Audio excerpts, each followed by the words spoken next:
एक बात मुझे आपको नोट करवानी है, 15 जून से आज की बात का टाइम बदलेगा। जो शो 9 बजे होता है अब 8:30 बजे से शुरू होगा।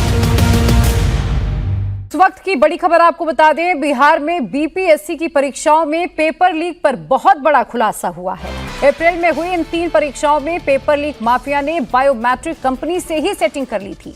छात्रों की बायोमेट्रिक आइडेंटिटी से ही छेड़छाड़ करके पेपर लीक करा दिया गया था। कंपनी के अफसरों को ही मिला लिया गया था। और इतना ही नहीं, पेपर लीक माफिया ने बाकायदा परीक्षा केंद्र में ड्यूटी पर तैनात लोगों से ही सेटिंग कर ली और आपको बता दें कि परीक्षा केंद्रों पर अपने लोगों को ही ड्यूटी पर लगवा दिया। बीपीएससी की 3 परीक्षाओं में जबरदस्त तरीके से धांधली हुई और आज इस पर बहुत बड़ा खुलासा हुआ है। इस मामले में अब तक 35 लोगों की गिरफ्तारी की जा चुकी है।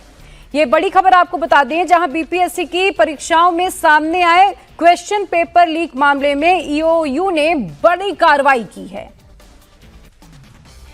इसमें एक नई अपराध शैली के माध्यम से धांधलियों को अंजाम दिया गया।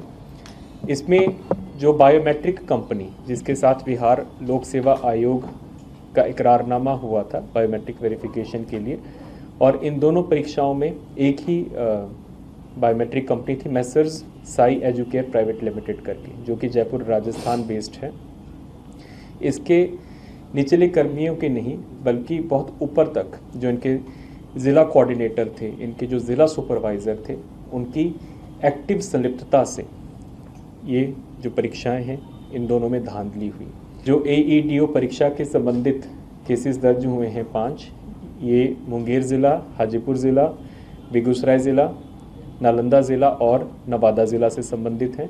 और इसमें अभी तक कुल मिला के 35 अभियुक्तों को गिरफ्तार करके न्यायिक हिरासत में भेजा गया है। और अधिक अपडेट के साथ हमारे सहयोगी नीतीश चंद्र पटना से जुड़ चुके हैं। नीतीश, ये बहुत बड़ी कार्रवाई है और महीनों इस पर जांच चली है। आगे और क्या बातें निकलकर सामने आ सकती हैं? अब तक क्या अपडेट है? कितने लोगों की गिरफ्तारी हुई है?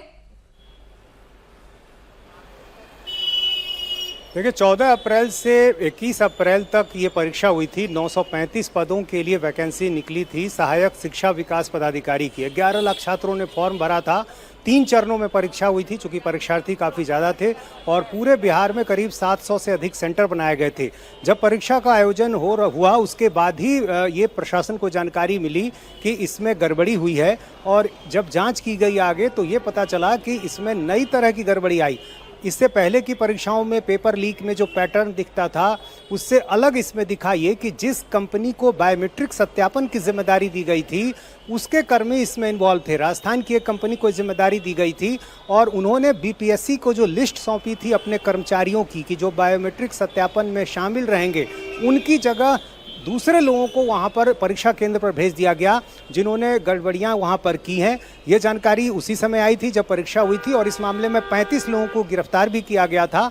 तो जाहिर है आज आर्थिक अपराध इकाई ने अपनी उपलब्धियों का जब जिक्र किया तो इन तमाम बातों की जानकारी दी कि किस तरह से परीक्षा में गड़बड़ी की जा रही थी। नीतीश, जरा ये बताइए कि जो पेपर माफिया हैं जिन्होंने पूरी बायोमेट्रिक कंपनी से ही सेटिंग कर ली, उनकी पहुंच कहां तक है? क्योंकि जितने बातें अभी तक निकल कर सामने आती हैं, जाहिर सी बात है कि बहुत उच्च स्तर तक सेटिंग की गई थी, तभी इतनी बड़ी धांधली हुई है।